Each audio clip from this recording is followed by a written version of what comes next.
Salelanga, oh l'amour. Jésus-Christ est Seigneur. Amen, amen. Est-ce que nous t'avons laissé en bas?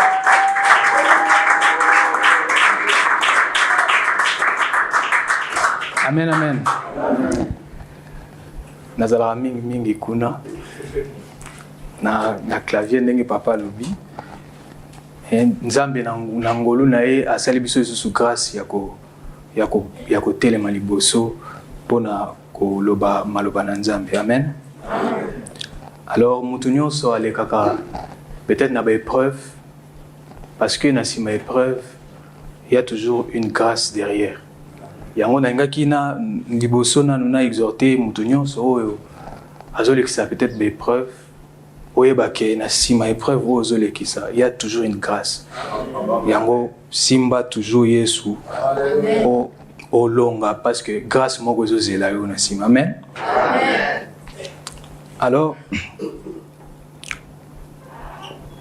Matéa oyo e interpella kingai na nunga moko et teinga na nunga moko ndenge papa Tade alobaka eza toujours partage, eza toujours partager maloba na Nzambe ba rappel ya Matéa oyo batéa te ya biso. Amen. Alors ngai premièrement et interpella kingai yango nalingi pe na partager na bana nyonso ya Nzambe o bazali awa même ba o bazolanda biso na nzela internet yango ya liboso moto yo o nano yamba Yesu te ba o nyonso ba yamba Yesu te peut-être oza awa peut-être ozolanda biso na nzela internet eza le moment ya ko accepter Christ. Amen. Amen. Oui, eza moment ya ko accepter Christ. Eza juste ko sala une petite prière, courte prière, eza na Romains chapitre 10 le verset 9. Yo moko kotanga ngo je crois bien que dans la Bible na yo soko yambana no Yesu te meka kotanga verset o ya Romains chapitre 10 le verset 9. Kuna la Bible nous dit si tu confesses de ta bouche le Seigneur Jésus-Christ et si tu crois dans ton cœur que Dieu l'a ressuscité de mort, tu seras sauvé. Et ça va courte prière ce que o confesser na munoko na yo pe o ndimi na motema na yo ke Nzamba sekwisa Yesu okozala sauver. Amen. Amen. Jésus-Christ est Seigneur. Amen. Peut-être malile elanga na moni neti ezo sala musala nango na esika. Zala ne sengo. Amen. Amen. Oui, thème na biso eza Jésus revient comme un voleur. Jésus revient comme un voleur. Amen. Amen. Ils a rappel, ils a fait interpellation pour Nabiso Bana Nzambe. Jésus revient comme un voleur. Tout le monde yango na Apocalypse chapitre 16, le verset 15. Thème Nabiso.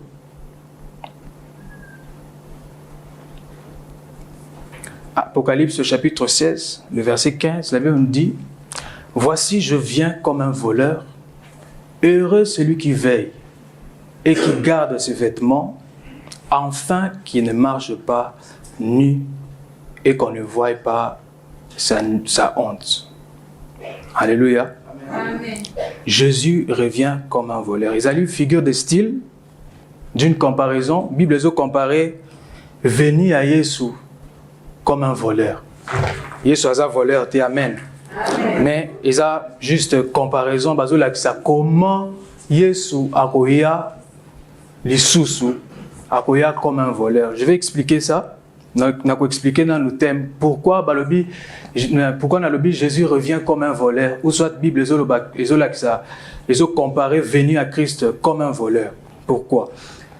To yebana no voleur à sala nini. Ndenge papa faida teaka na animation abenga ngwa animation prophétique. Omo azote a touché point moko peut-être sur la sorcellerie, azote pas le bi. Est-ce que ndokimo azawate a mekano côté ma ayebisa biso makamuni basala. Omona batu nyonso bafandi kimia. C'est que ndokimo azawate. Bon, on appelle la dino moi animation prophétique. Amen. Amen. Est-ce que muyibi mo azawate Alex abiso ndenge nini muyibi asala nini ayaka ndenge nini te a miyibi bazate. Amen, amen. Alors, nous avons expliqué par rapport à témoignage. Nous avons un témoignage où est marqué témoignage à Papa Faïda. Et ça parmi les témoignages où est stimula foi nangai. Amen. Alors, il y avait eu un voleur où ayaka wiba. Ayibi bakiti banda na voleur ayaka na butu. Tant batu bayebi te ayibi. Ayibi bakiti akei. Na tongo tu remarqué que bakiti ezate. Atoko mutala mais bakiti kiwa bakiti bayibi totali mais to yebaki mutu ayibi. Alors Papa Faïda ayebaki moyibi ayibi bakiti. Asali prière ezaki na tongo. Asali prière a prier alobi nzambe bakiti oyo eza yo mutu azwi yango aya kozongisa. Asali prière wana. Bien aimé, tofandi ti ekomi ba 15h 16h tout ça ki na ba frère Olivier to ki na porte ba yo ba beti porte moyibi ayo zongisa bakiti. Par là nalingi na pesa témoignage ezola sa efficacité à prière ndenge Papa Faïda aussi ko exhorter biso awa comment est-ce que il faut to bondela il faut to na vie à prière na nzela ya prière moyibi wana ayo kozongisa bakiti to ebite nini ya monaki eloko nini salamaki po aya kozongisa bakiti mais il y a eu une personne où a prié qui po moyibi wana aya kozongisa bakiti. Amen. Amen. Oui, nazo meka ko expliquer comment le voleur vient. Pourquoi est-ce que la Bible zoloba que Jésus revient comme un voleur. Nako pesa sous témoignage mususu. Wana lekele biso moko nde balobaka l'expérience m'a rendu sage. Wana lekele biso na ndako. Ba na saison de pluie ndenga bambule betaka na butu so mbula mo betaka wana pongi moko yaka na bambula wana ezaka terrible. Alors biso nyos to lala na biso mbule zo beta mutu na chambre na ye. Le voleur est venu a fongolé antivol a koti a ibi TV a ibi nyonso ba téléphone ezaki na salon a kenan. Alors le frère Ben abimi na chambre aye na salon pour na prier afandi atala boye place à TV zate. Oh. Aki atali ba téléphone atike ba téléphone na charge ba téléphone zate. Abi c'est que frère grâce mutaza na moi ba j'ai mo sala moi ba j'ai peut-être à longoli TV. Aki autour na frère grâce. Et là muto longoli TV au tient na chambre. Oh, nga longoli TV ndeni na tient na chambre. To bimi biso nyonso wana to moni TV nyonso ezaki te moyibi a koti ta biso to zaki imprudent. Amen. Nazo baxé ce témoignage mususu justement pour te comprendre comment le voleur vient. Comment Bible zo comparer venir à Christ comme un voleur. Wana to zaki na habita balancer bache cabine balingi balancer courant ya bache ba poteau bache ti côté na biso mais balancer qui était ba courant ya poteau il fallait to zela.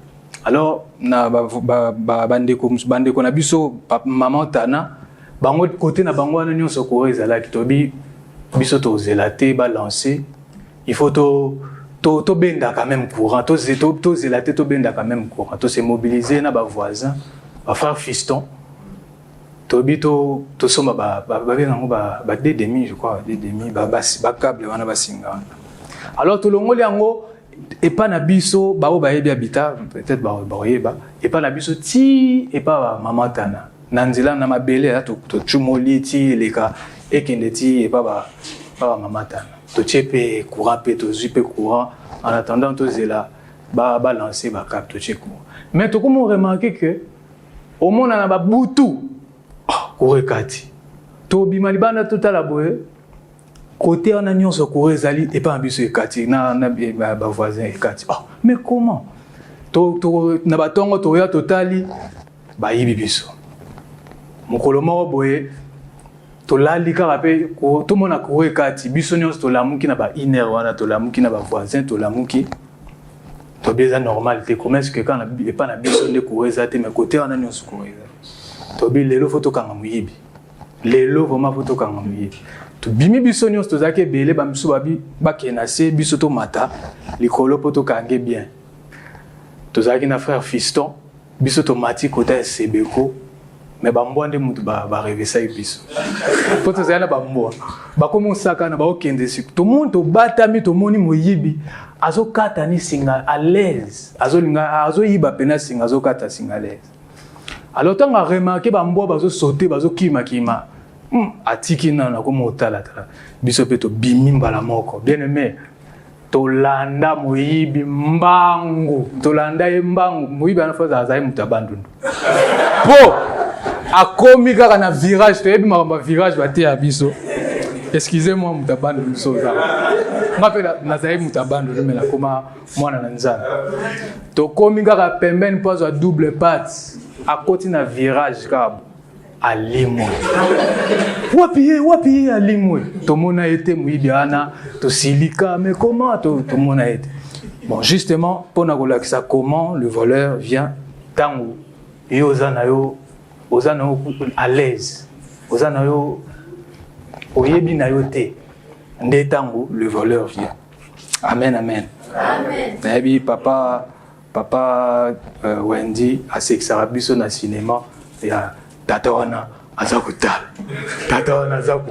Yo makamno nyonso mais azotal. Donc tout le monde a comment le voleur vient tango batu baza distrait. Amen.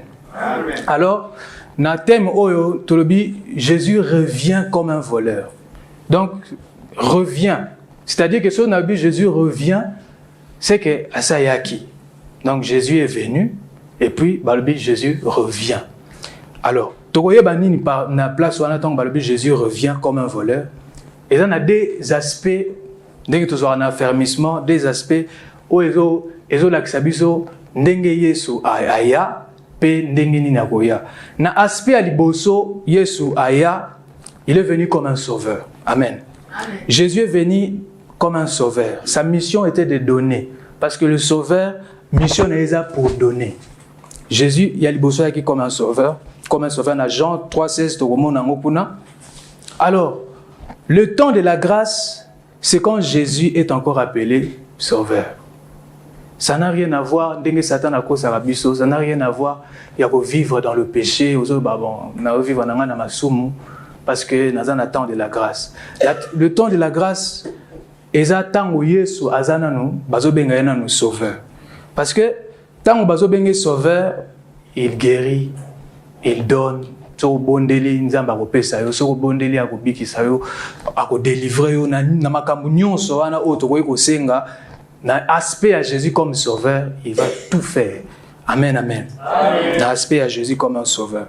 Yango bien-aimé, tozali awa, tozo partager ensemble Matthieu oyo, c'est le moment de nous réjouir de notre sauveur parce que il est encore appelé sauveur. Donc ce qu'on sengaye, faut sengaye. Ce qu'on lela même pour ta délivrance. Au moment où quelqu'un m'a dit au moment où vie n'a pas marché, c'est le moment il y a que senga na Yesu parce que na aspect à Yesu, ti lelo tozali lelo na tango o tozali, il est encore appelé sauveur. Na temps de la grâce, c'est ça le temps de la grâce. Temps de la grâce, et ça tango Yesu a bengamina nous sauveur. Amen, amen. Amen. Alors, na deuxième aspect à Christ, na deuxième aspect à Jésus, et ça, il va revenir comme un Seigneur. Il va revenir comme le Seigneur. Alors le Seigneur, tant qu'il comme un Seigneur, et ça te pour à pesa, mais ça pour à joie. Donc le Sauveur vient pour donner, mais le Seigneur va venir pour prendre. Nathan où a comme un aspect à Seigneur, ce que Seigneur, ça sera trop tard, parce qu'il est venu non pas pour donner, mais il vient pour prendre. Voilà aspect il y a Seigneur. C'est pourquoi je dis Jésus revient comme un voleur. C'est-à-dire, il était venu comme un sauveur pour donner. Mais maintenant, il revient comme un Seigneur, non pas pour donner, mais pour prendre. C'est pourquoi c'est le moment de demander à Jésus, parce qu'il est encore sauveur. Amen. Parce que tant qu'on a comme Seigneur, et c'est juste pour eux, au Seigneur, mais il y a à joie. Et pas un aïe. Amen, amen. Amen. Je crois bien te comprendre le thème. Jésus revient comme un voleur. Amen. Amen. Alors, verset de base Nabiso, et ça dans Matthieu chapitre 25, le verset 1 à 13. Jésus revient comme un voleur. Matthieu chapitre 25, le verset 1 à 13. Ba Congolais ba yembi nzembo moko tangu na yoka kiango na bangi et interpeller ngai ba yembi nzembo moko ezokende ka na cadre ya Mateya ba yembi nini bazoloba Nzambe soko zongite tokanga bisaka biso moko tokoya Nzambe soko zongite tokanga bisaka biso moko tokoya. Bien aimé, on a eu qui nzembo dans la vie, c'est que mokile comme na suka. Parce que ils ont remarqué, baza ba païen, mais ils ont remarqué que ma bé est comme tellement na mokile comme tellement difficile, même ba païen ba comme mopang. Bazo mba Nzambe soko zongite biso tokanga bisaka biso moko toya. Siko je me suis demandé o kende nzela nini. Tango zo bo kanga bisaka po yo moko kende o kende nzela nini. Amen, amen. Amen. Alors, totanga nanu et puis to kota en profondeur. Jésus-Christ est Seigneur. Ceux qui ne comment ko sunga biso, ngai na kotanga na ba version mususu po sunga biso to comprendre madame. Matthieu chapitre 25 verset 1 à 13, je lis au nom de Jésus. Amen. Alors le royaume des cieux sera semblable à 10 vierges qui, ayant pris leur lampe, allèrent à la rencontre de l'époux. 5 d'entre elles étaient folles et 5 sages. Les folles, en prenant leur lampe, en prirent point d'huile avec elles. Mais les sages prirent avec leur lampe de l'huile dans les vases. Comme l'époux tardait, toutes s'assoupirent et s'endormirent. Au milieu de la nuit, on cria, voici l'époux, allez à sa rencontre. Alors toutes ces vierges se réveillèrent et préparèrent leurs lampes. Les folles dirent aux sages, donnez-nous de votre huile, car nos lampes s'éteignent. Les sages répondirent, non, il n'y en aurait pas assez pour nous et pour vous. Allez plutôt chez ceux qui en vendent et achetons-en pour vous. Verset 10. Pendant qu'elles allaient en acheter, l'époux arriva, celles qui étaient prêtes entrèrent avec lui dans la salle de noces et la porte fut fermée. Jésus-Christ est Seigneur. Amen. Alors, tout le monde passage Oyo, Matthieu 25, verset 1 à 13. Yesu a des côtés à mingi na ba parabole. Parabole est un message moral allégorique. Oyo na sima makambo azolo beza na ba enseignement oyo eza na sima wana. Ndenge azola kisabiso awa.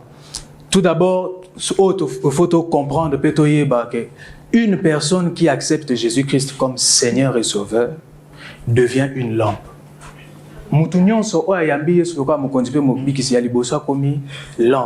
C'est Jésus qui le dit, je suis la lumière du monde, qui me suit ne marchera point dans les ténèbres, mais il aura la lumière de la vie.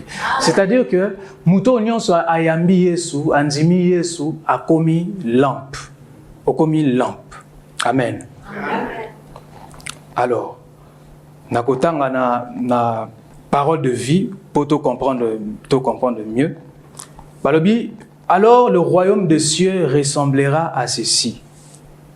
10 jeunes filles prennent leur lampe et elles sortent pour aller à la rencontre du marié. 5 d'entre elles sont imprudentes et 5 d'entre elles sont sages.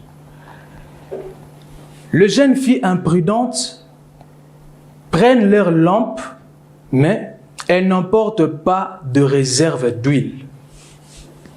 Bazui lampe na bango, mais bamemi réserve d'huile te. Nako expliquango. Les jeunes filles sages prennent leur lampe et elles emportent de l'huile dans des récipients. Le verset de base Nabiso Ezali, le verset 5.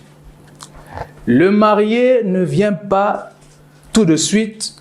Toutes les jeunes filles en sommeil et s'endorment. Donc, naba o bazaki na lampe mais sans réserve d'huile. Na ba o bazaki na lampe, na ba réserve d'huile, na bango nyonso balalaki. Malili ya elanga. Et comme ça va tout, camarade ya mbetu. Au milieu de la nuit, on entend un cri. Voici le marié, sortez pour aller à sa rencontre. Alors toutes les jeunes filles se réveillèrent, elles préparèrent leurs lampes. Les imprudentes disent aux sages, nos lampes s'éteignent, donnez-nous un peu de votre huile. Mais les sages leur répondent, non, il n'y en aura pas assez pour nous et pour vous. Allez plutôt chez le commerçant et achetez de l'huile pour vous. Les imprudentes vont donc acheter de l'huile. Mais pendant ce temps, le marié arrive. Les jeunes filles qui sont prêtes entrent avec lui dans la salle du mariage et on ferme la porte. Plus tard, les autres jeunes filles arrivent et elles disent, Seigneur, le Seigneur. Et on explique que nous, Seigneur, na sauveur. Babengi Seigneur. Seigneur, Seigneur, ouvre-nous la porte. Mais le marié répond, je vous l'ai dit, c'est la vérité, je ne vous connais pas. Et Jésus ajoute, restez donc éveillés, parce que vous ne connaissez ni le jour ni l'heure. Parce qu'il y a qui le Seigneur. Amen. Amen. Verset de base, Nabi Sezali, verset 5. Point à liboso, otokokoma, tokolobela, la survie. Donc, survivre. Survivre. Le verset 5. Balobi, le marié ne vient pas. Tout de suite, toutes les filles en sommeil et s'endorment. Survivre. Jésus-Christ est Seigneur. Amen. Awa, nazolobela par rapport à survivre. Alors, survivre la kisinini, tokomangombango, continuer à vivre après une chose insupportable. Survivre, continuer à vivre. Ça, la définition est belle. Continuer à vivre après une chose insupportable. Soit rester en vie. Est-ce que vous avez dit que vous avez dit que tikala na bon moy. Yebisa ya tikala na bon moy. Amen, amen. Amen, amen. Eza parabole, na sima ya parabole, eza na enseignement. Excusez-moi, na lingi na chango na pratique malamu. Jésus-Christ est Seigneur. Amen. Balobi, le jeune fille au bazaki imprudente. Bazaki kaka na lampe. Bazaki na lampe, mais bazaki na réserve d'huile. Mais o bazaki prudente, le fille, bazaki na lampe na bango, mais bazaki pe na réserve d'huile. Et ça, Matthieu rappelle justement le frère Kass a été sur le temple. Amen. Ngape na lingina nazaka toujours na point wana ya temple, mais natangu que Yesu azoya pona kozwa ba oya ye. Alors, elingi kolaksanine.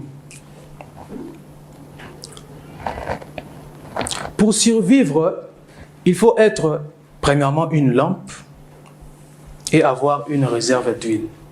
Tomoni ba o balalaki, bango nyonso balalaki, metango balali, ba ebisi bango le pou est arrivé. Ba o balamba bango nyonso balamuki, mais ba o ba kotaki na nos, eza ba o bazaki na lampe na bango, lampe eza ngai na yo. Amen. Bazaki pe na réserve d'huile. Bazaki na réserve d'huile.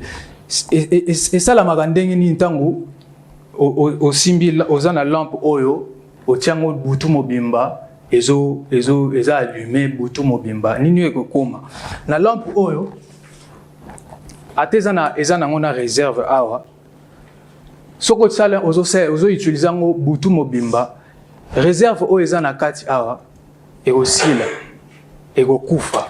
Alors pona o ezonga et survivre, il faut en avoir réserve et pour permettre au bakisa pour lampe wane kufati. Amen. Wana eza explication. Alors la lampe ezali ngai ezalinga ina yo tango nyonso to yambi Yesu lokwa mokonzi mobikisi. Partout dans le monde, to komi lampe o ezopele, eza lokwa lampe o. Alors pour na biso to survivre, na mokili oyo, tala ba o balalaki, metango balamuki bango nyonso bakotaki na nonso te, ezali kaka ba oyo bazaki prudente, bazaki na réserve na bango. Alors pour survivre, il faut zala na esika moko oyo ozo se ravitailler. Alléluia. Amen. Faut zala na esika oyo ozo zwa makasi. Tango bimi, tango ozo sala makambo na yo, tango ozo tambola, oza lampe oyo yebake kati na yo ezo sila muke, mais pour survivre, il faut lier na esika moko boy oyo ebanda ko zongisela yo à chaque fois pour survivre. Amen. Amen. Eza temple. Jésus-Christ est Seigneur. Amen. Temple eza likamba osaka nango te. Tomonaki awa na batango oyo ya confinement, carburant komaki très difficile. Bato ba chauffeur bazana mituka ba ebiti na importance ya station d'essence carburant. Alors na temps wana ekomaki très difficile au monde na ba station tala mituka tondebele justement pona ba tia carburant. Okotambola na mutuka otamboli na mutuka na yo, mais osuka na station po ozwa lisusu carburant. C'est de la même manière biso bana na nzambe tango toza bana na nzambe ozo sala makambo na yo makambo mokili makambo monde o eza malamu, mais yebaka ke tango oza éloigné na place o ezo senga na yo pour survivre au jusqu'au survivre te. Amen, amen. Amen. Alors natangaki pensée moko philosophique et ça là na réfléchir par rapport à makambo oyo, mais il faut retenir que ça il y a une liberté que nous ne pouvons pas perdre pour survivre. Et ça la liberté moko boy o nzamba pesa yo oyo okoki jamais ko perdre yango pour survivre. Ata oza surchargé, il y a une liberté où il faut garder jalousement. Amen. Amen. Alors, réflexion, balobi na réflexion philosophique, batuni question, balobi, pourquoi le prisonnier a-t-il choisi le pain au lieu de la clé? Pourquoi le prisonnier a-t-il choisi le pain au lieu de la clé? Balaki si photo mawabwe, antivol ya prison, batie lipa libanda, batie na clé. Mais prisonnier azaki na kati ya prison, azune zete azo benda lipa. A préféré lipa. Alors, une question, Babi, pourquoi le prisonnier a-t-il choisi le pain au lieu de la clé? Bato va ça il va réponse. Mais réponse au va ça qui na comprendre madame Balobi. Si vous les occupez de besoins fondamentaux, ils oublieront la liberté qu'ils ont perdue. Si vous les occupez de besoins fondamentaux, ils oublieront la liberté qu'ils ont perdue. Donc ceux qui occuper bino monde et occuper bino na ba besoins fondamentaux. Tous en angoé belé ba besoins fondamentaux. Le travail, les études, makamunyon soto ko ça la commerce, onyon soto ko ça na mokili o. Alors balobi, si vous les occupez de besoins fondamentaux, ba besoin on a nyonso, ba occuper bino tellement na ba besoin on a okobosa na ke au perdre na déjà liberté. Vous en a une forme de prison. Yuzo kanisa c'est bien, ils se nourrir des chauffeurs donc à travailler déjà versement, mais à continuer tellement occupé n'a pas besoin fondamentaux, il a perdu à Bosani que à sa liberté moroboye où il faut garder. Amen, amen. Et ça réflexion est na réfléchir le sous malam par rapport à monde n'engé commis pour naïeba que Jésus revient comme un voleur. Alors, parfois je suis fatigué, je n'ai plus le temps, je travaille tellement, il y a les études, ma camboise belé à cause là. Mais tant qu'on va s'occuper, on a besoin fondamentaux, au côté on a besoin fondamentaux, au Bossani que il y a une liberté que tu as déjà perdu sans le savoir. Total monde ndenge comme il est là, bien aimé. Bah occuper biso na ba sport, réseaux sociaux ko le baku tuté, ba chaîne, tous na TNT, tous na Easy, tous na Star Time, tous na Blue Sat, tous na TNT déjà là ba chaîne est belé. Donc ba sali ke ba occuper ba tout, ba TikTok, ba Instagram. Alors téléphone nangai, je sais pas, peut-être téléphone na opé ça la bongo et puis ça au résultat ndengo utiliser téléphone na semaine mobimba ba ça yo moi bilan mo bo tala ndengo utiliser téléphone na yo tala Instagram ozaki combien de minutes kuna WhatsApp ozaki combien de bible ozaki combien de bien aimé Nathalie résultat au epé singai téléphone na bangi Instagram tala bâton WhatsApp tala bâton mais au mona ba oza utile la parole de Dieu tamuke yango révolta kingai tango natali ba résultat wana téléphone epesi tozawa biso nyonso et comme la biso au mona okoti na Instagram to soit TikTok bima total yo okoti na yo mais bima total yo to okoti ka quelques minutes natali c'est fini là mais soko okoti kuna bima total yo. Donc, j'avais compris quelque chose. Derrière les applications, il y a un démon derrière. Pourquoi? Parce que les chrétiens ont l'application en agnon sous le monde. Bango basali on a but yako captiver ba occuper tellement que au bout ça n'a ok au perdre déjà liberté na yo. Au monde mutu mususu hôtel na statut azo posté pendant 2 heures. Na 3e, on s'est demandé, mais ok, où ça, on a 5 heures. Ou soit, à l'activité, on a 5 heures, mais on a posté na 2 heures. On s'est canaillé, na TikTok, na Instagram. Donc, à côté, au côté, on a koka ko bimate. Donc, pour bima, il faut être vraiment fort, ok? Au bimi. Au bimi, pendant au côté quelques minutes, au bimi. Mais sur au côté, on a, ils ont orienté au cas vers ma camunion, Oyo, Ndetinda Kinga n'a réfléchir par rapport à comment le monde nous a occupés. Le monde cherche à nous voler notre liberté. Congolais écoute déjà, peut-être à Bossana que liberté n'a déjà si à perdre. Mundé écoute, n'en parlons même pas. Bango Bakoma, moi j'ai pas le temps. J'ai pas le temps. Bino Bolingaka ba prière. Biso c'est le travail. Bien aimé. Le travail, on a ceux qui comprendre que occuper tellement n'a pas besoin fondamentaux. Il y a que au bossani, au bungisi déjà liberté. Et là qui signe, tout le monde toko mona on a Matthieu 24 verset 12. Ndeko mongo soka kotangela biso mbangu.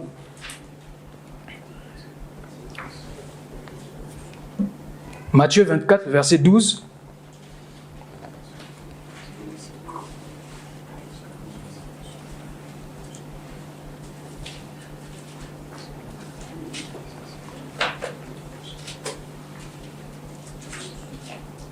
Matthieu 24, verset 12.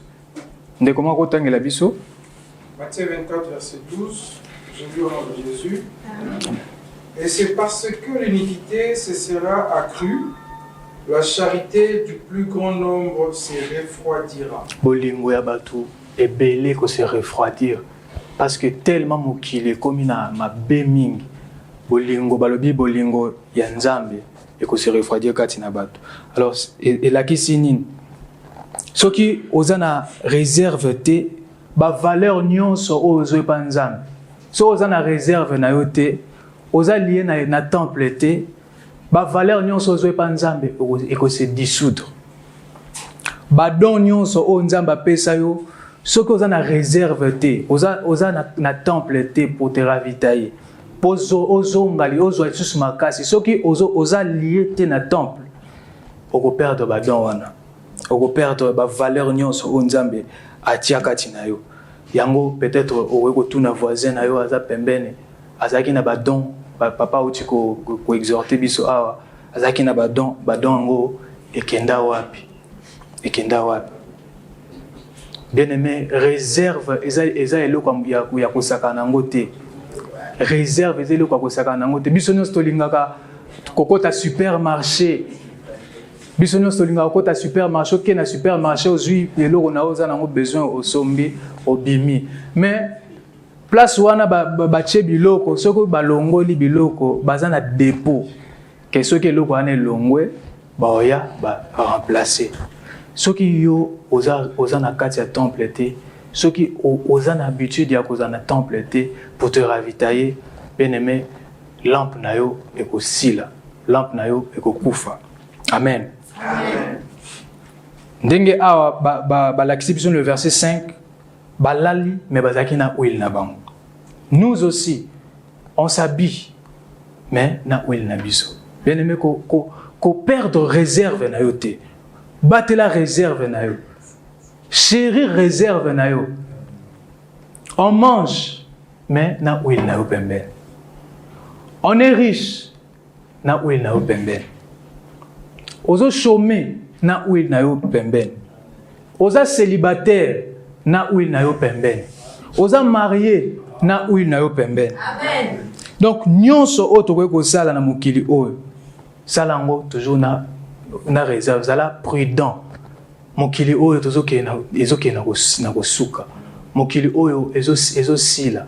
Peut-être tozo kanisa ndenge papa faida te ya biso mutu moko koya po abongisela yo vie, abongisela yo. C'est le moment ya kobongisa vie na yo parce que Jésus est encore appelé sauveur. Parce que ceux qui sali ba prière, même tout ça là, toutes sortes de prières. Si vous demandez quelque chose en mon nom, je le ferai. Parce que c'est le moment, parce qu'Abengamina nous sauveur. Parce que dans l'aspect n'a sauveur, il va tout donner. Il va te donner. Si tu pries, Dieu va te donner parce qu'il est encore sauveur. Mais tant qu'il y a comme un Seigneur, ce n'est plus pour donner, mais pour prendre. Alléluia. Amen. Est-ce que tu peux écouter la Yesu maboko?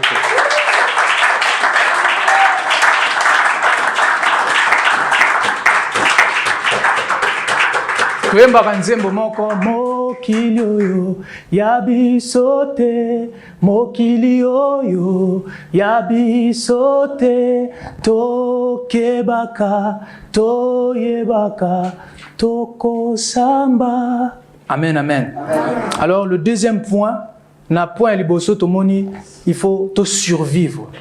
Te survivre. Awa bazaki na sommeil, mettons balamusi bango, balamuki mbala moko, bao bazaki na réserve na bango, bayeba ikotia réserve, bayeba ikotia huile na kati sous la lampe na bango pour bakota na annonce. Deuxième point, ils a avertissement. Amen, amen. Amen. Survivre, bien-aimé, survivre. Mokile comme il passe, mokile est occupé biso na ba besoin ya ndenge na ndenge, mais to survivre biso bana nzambe. Deuxième point, il y a avertissement. Alors nini oyo Bible zo avertir biso. Tokotanga on a Luc chapitre 12, le verset 35 à 40. Luc chapitre 12, le verset 35 à 40. Oui, dès comment on va aussi la vision lecture.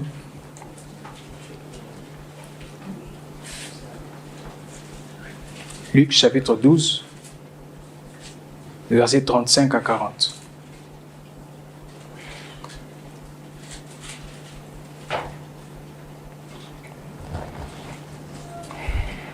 Luc chapitre 12, versets 35 à 40. Je lis au nom de Jésus. Amen. Que vos rangs soient saints et vos lampes allumées. Allumées. Et vous, soyez semblables à des hommes qui attendent leur maître revienne de noces, afin de lui ouvrir dès qu'il arrivera et frappera. Amen. Heureux ces serviteurs que le maître à son arrivée trouvera veillant. Amen. Je vous l'ai dit en vérité, il se scindra, le fera mettre à table et s'approchera pour le servir. 38. Qu'il arrive à la deuxième ou à la troisième veille, heureux ses serviteurs, s'il les trouve veillants. 39. Sachez-le bien, si le maître de la maison savait à quelle heure le voleur doit venir, il verrait et ne laisserait pas percer sa maison. 40. Vous aussi, tenez-vous prêts, car le Fils de l'homme viendra à l'heure où vous n'y penserez pas. Amen. Amen. Biso toza lokola bana ya mokilité, mais kasi bana ya nzambe. Na avertissement ya liboso, il faut tozala vigilant. Amen. Amen. Tozala vigilant. Vigilant, il a kisini kozala sage. Sage, être prudent. Comportement ozo viser pour éviter danger moko ezoya. Biso tango tozaki na ndako, moyibi tango ayaki toyebaki te. Donc Jésus reviendra na heure oyo yebite, na jour oyo yebite. Balobi même ceux qui maître ayebaka mukolo oyo voleur to heure oyo voleur akoya akozelela ye atelemi azozela ye po ayebi ke moyibi moko azoyela ye. Mais ce n'est pas le cas. Lokola biso bana na nzambe, point ya liboso ya avertissement na biso eza la vigilance. Cause la vigilant. Natango nyonso. Tellement monde est occupé biso, bien aimé, yoza mwana na nzambe, faut la vigilant. Oza la sage.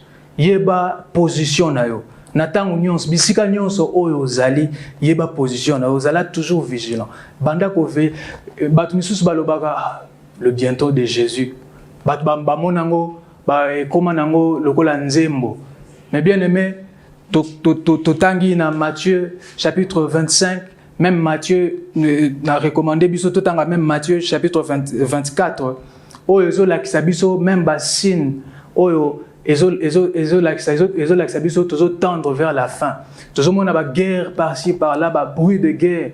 Bible elobeli makambo wana nyonso. Alors biso étant enfant de Dieu, faut tous à la vigilant, tout veiller. Nanzela maloba na nzambe, to talaka toujours, to tangaka toujours maloba na nzambe po to yeba ko se situer na temps nini o tokomi. Tokomi na temps oyo Christ revient.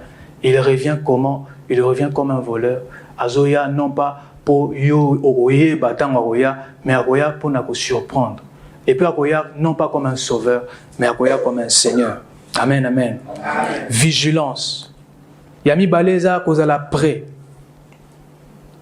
Eza kozala prêt. Eza na signe mon côté. Oye kolakisa biso pam otali signe wana ndolo bimba moko yeso ya na 15 heures. Eza na signe mon côté. Mais ba esi biso tozala toujours prêt. Préparer bon moyen na yo bien-aimé. Yeba vi na yo ndenge nini ozotambolisa vi na yo. Oza lokola ba oyo te bazalaki imprudente, ba fille vierge ou bazalaki imprudente. Ba o bazalaki prudente malgré balalaki, bazalaki na temps wana ya sommeil, mettons ba beti balobi maîtrailler, bango balamuki bazalaki na réserve na bango, babakisaki huile po bakota. Huile, lampe ezali ngai na yo. Amen. Yango zala prêt, zala toujours prêt. Bisike ezali yo, zala toujours prêt na ndaku na yo, na musala na yo, na tango nyonso, na banzela na yo, tozala prêt. Amen, amen. Amen. Alors, tokosukisa na Apocalypse. Apocalypse, chapitre 22. Apocalypse, chapitre 22, le verset 20 à 21. Apocalypse 22, le verset 20 à 21. Natangi, celui qui atteste ces choses dit, oui, je viens bientôt. Amen. Amen. Viens, Seigneur Jésus. Lui vient, Seigneur Jésus. Il ne viendra pas comme un sauveur, mais il vient comme un Seigneur pour imposer, comme un maître, pour nous prendre, pour nous oyaye. Alléluia. Yango bisonyo sofo misu na biso la fixer vers Jésus. Misu na biso la fixer vers Jésus. Atozo sala makambu na yo ozo sala tango nyonso eza na musala misu na la fixer vers Jésus. Yeba ke mokilio yo eza na suka. Mokilio eza na ekosuka na mukolo oyo eyebani te na air oyo eyebani te, mais biso bana na nzambe asali biso grâce na nzela maloba na ye po to se préparer. Donc, que la grâce du Seigneur Jésus soit avec tous. Amen, amen. Amen. Est-ce que tu aurais écouté les mamans qui est bien aimé?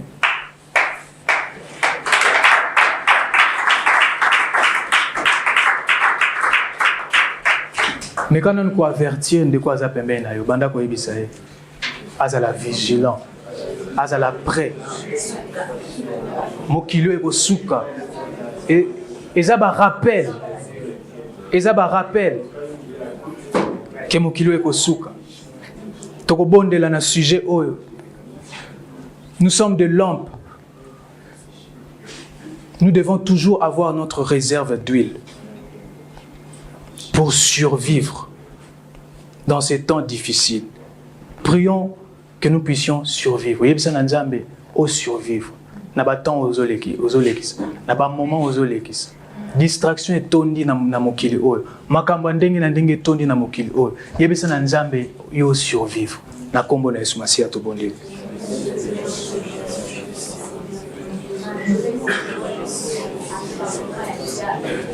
Alléluia, Seigneur Jésus.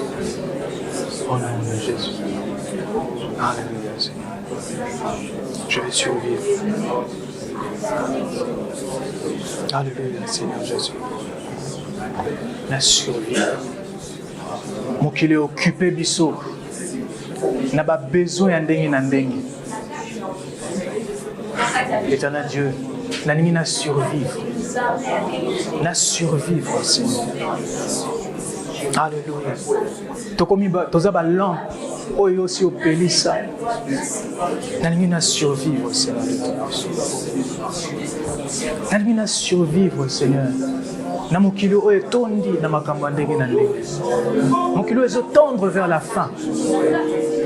Seigneur, n'allume na survivre. Na survivre, Seigneur Jésus. Alléluia, Seigneur de la gloire. Na survivre. Nous sommes prudents, nous sommes vigilants, nous sommes prêts. Oh Dieu. Alléluia. Dans un moment difficile, dans le dernier jour, ma comme difficile. Éternel Dieu, tu nous dis qu'on survive. Tu nous dis qu'on survive, Seigneur Jésus. Alléluia. Seigneur Nzamba Sungayo, ozala na réserve. Ozala lampe oyo, ozala na réserve. Ozala toujours place oyo ozo se ravitailler, place ozo zwali sous vie, place ozo zwali sous makas. To kaka ba prédication olembaki ozaki tellement abattu, mettant ozongi oye na prière na lieu ya prière o prier oyoki ozu makas. Senga na Nzambe asunga yo ozala toujours na réserve, ozala toujours na temps na kombo na Yesu tobondeli.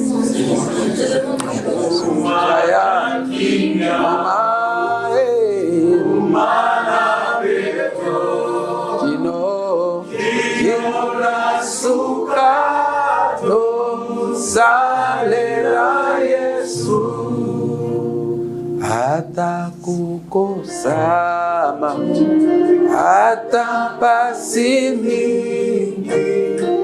asali malamu na mobikisi bakende na piko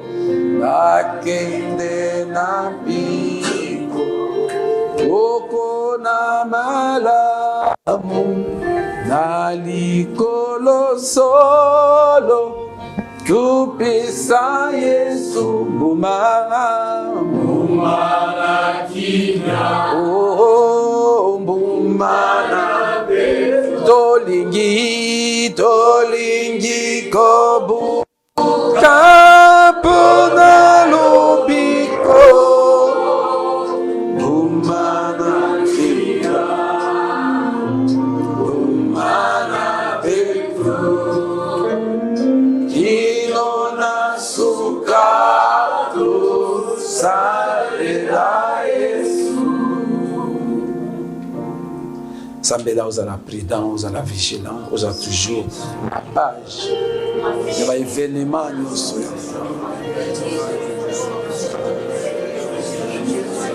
Alléluia.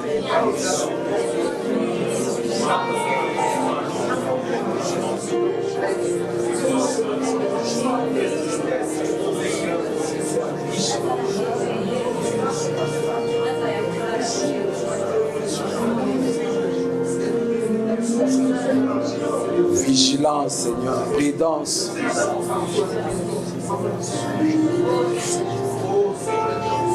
Alléluia. Éveillez.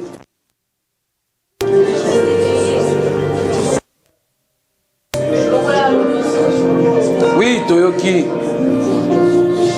Frère a été biso clair. Ndenge nini. Na ba téléphone na biso. Vous en avez application et ça biso ba durée. Ndenge nini tozali ko saïda téléphone. Combien d'heures na TikTok okotaki. Facebook, WhatsApp.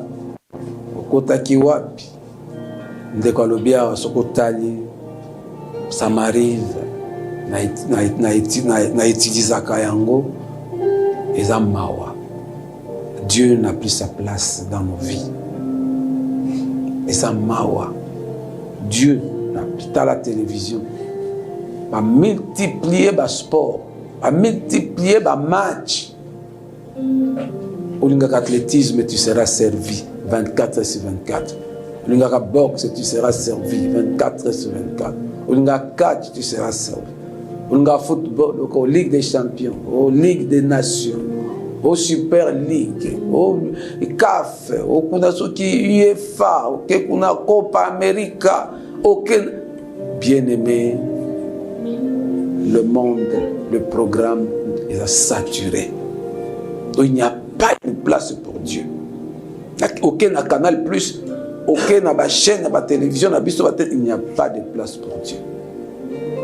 Si vous avez l'église, le programme chrétien Mawa, tant que préféré, Tom et Jerry, qui ont la prédication culte Mokoboye dans la chaîne de télévision. Pour ma cambezo sala l'église, la chaîne de l'église et sala, c'est pas chrétien.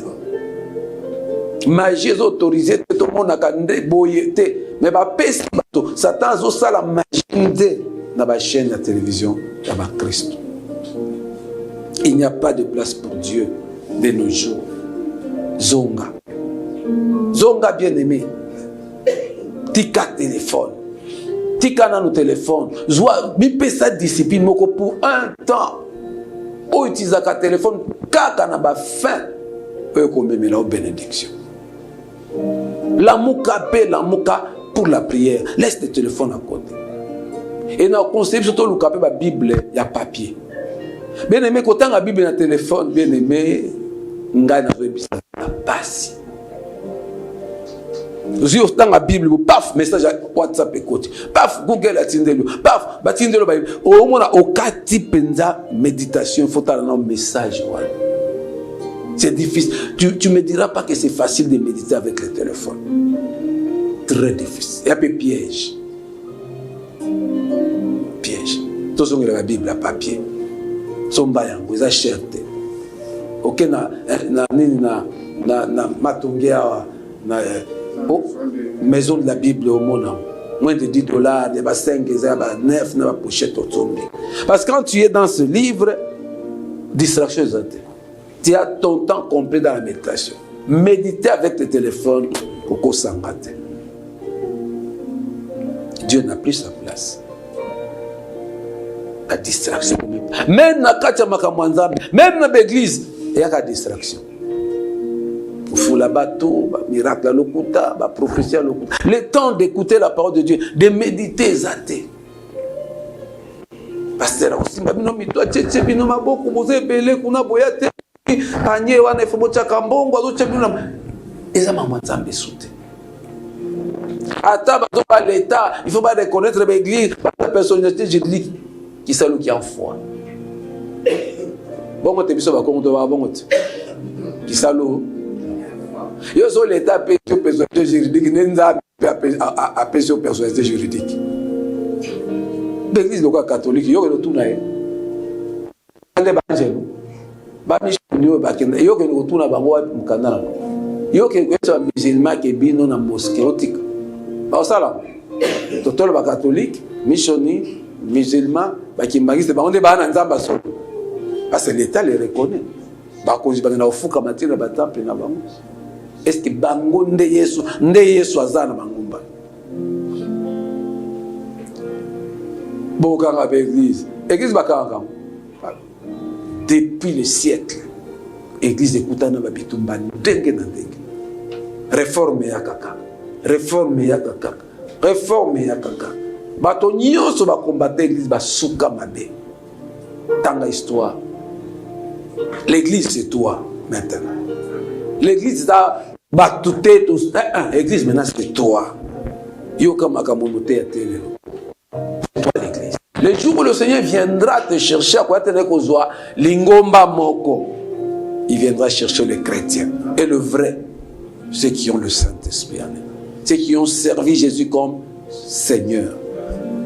Dès qu'on peut suivre une illustration qui toko les loyers soient bien qui soient personnes libales mbongo tout ça, oui, c'est ton sauveur. Mais un voleur viendra.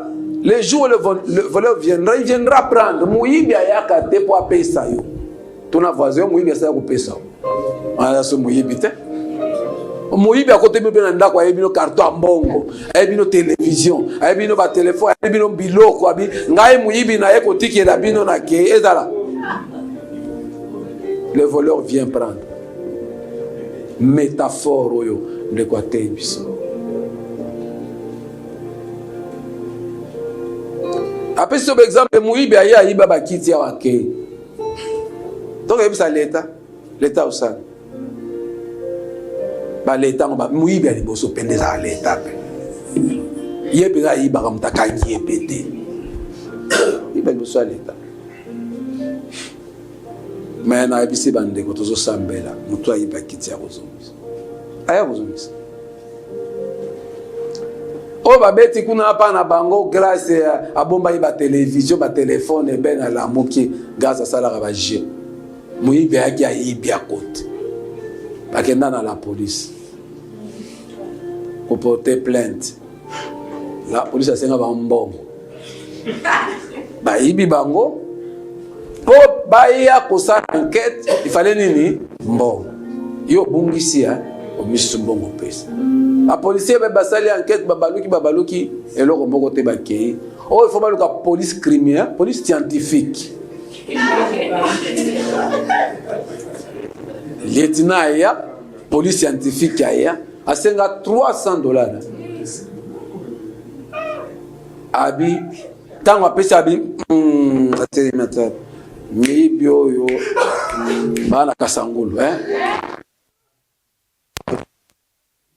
Le police scientifique à Congo n'est qu'une doki penda. Ndoki de police scientifique. Yo yena ndaka bato police scientifique hotel ba bana kasangulu. So yebisa biso.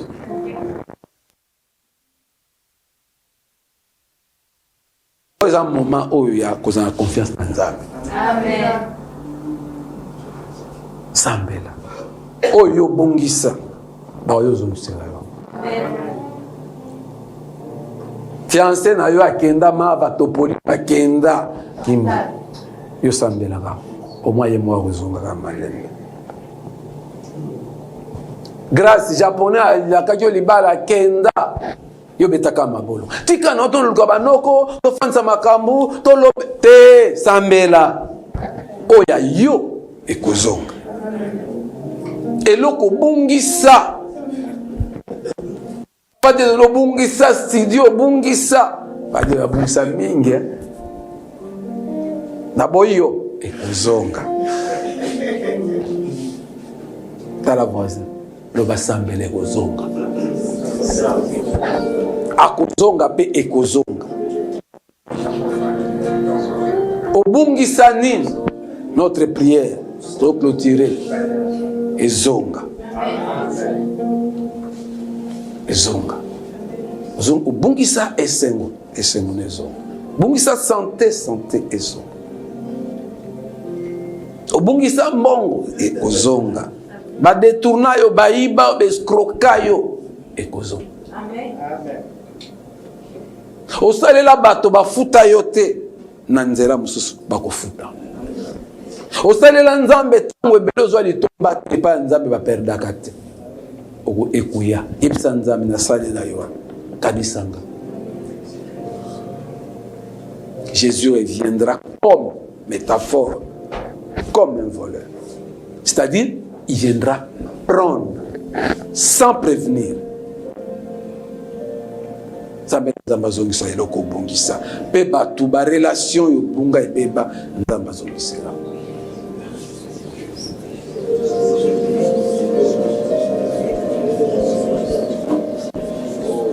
Ezali kaka na moto nzamba kozongisela. La puissance de la prière. Les amis fidèles intimes batoto bungisa babenga pe susute. Dieu est capable de réparer et de restaurer. Okufela bana mobali est capable de te restaurer.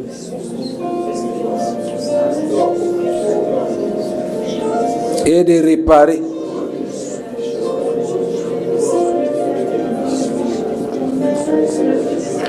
Amen.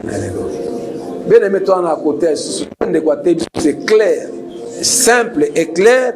N'a qu'à rappeler, bien qu'à verser. Après ça, qui peut méditer dans l'andako. Après ça, qui biso, va verser haut. Dans le souci au komakate. C'est sur Luc, chapitre 12, verset 35 à 40. C'est sur Matthieu 24, puis Matthieu 25, tu méditer. C'est sur Apocalypse 22, verset 20 à 22, à 21 plutôt. Après la réflexion, ndengeni tomo na mokize ko kende sur le camp survie. Survie. Moto il faut à survivre. Kuna tomoni na zuba inspiration mingi auto ko partager même la semaine par exemple l'état et le droit de l'homme par exemple. Pour nani l'état, pour nani droit de l'homme. Pour l'esclavage kotaki, pour na makambo mabe, ba occupa bato ba iba bato liberté. L'état za pas ça bato liberté, mais l'état si tu vas négocier na poto, bazaka ba umbu na poto ya kosaka. Poto ekomisa moto moumbu. Biso pe bombo ekoti pa na biso. Ba étude komisi bato ba umbu. Classe zaka boete. Lelo classe bozabino banda tongo tipo. Wa tuna tante même dimanche. Bazo yiba biso liberté. L'état ya lelo zo yiba bato liberté. Téléphone ba réseaux sociaux yiba liberté. L'église est belle zo yiba bato liberté. Les gens ne sont plus libres. S'aimer, salaboye, bazo yibo liberté. Tu es libre. Bunda pour la liberté na yo. Famille est comme ça, esclaveté. Sois libre. Na libala, la libre. Amen. Libala est comme ça, moto, moumboute. Mobala est comme ça, moumboute. Moi, sinon, comme ça, moumboute. Les relations, c'est pour que nous soyons libres. Moto, misayo, moumboute. Bien aimé, Asuki Awa. Ndengo teleni. Yebisa Nzambe. A affermi liberté na yo. Et à cultiver le sentiment de liberté. Il y a bon. Il y a bateau. Il y a relation. Il y a que ce mois d'août soit béni.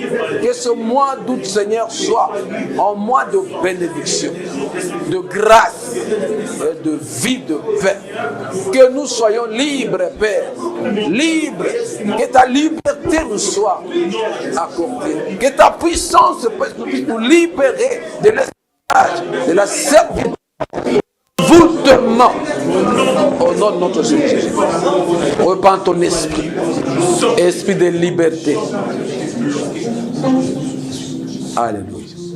Oui, ton fan to sukisa na nzembo bandeko akobeta nso tuzakuyemba. Alléluia.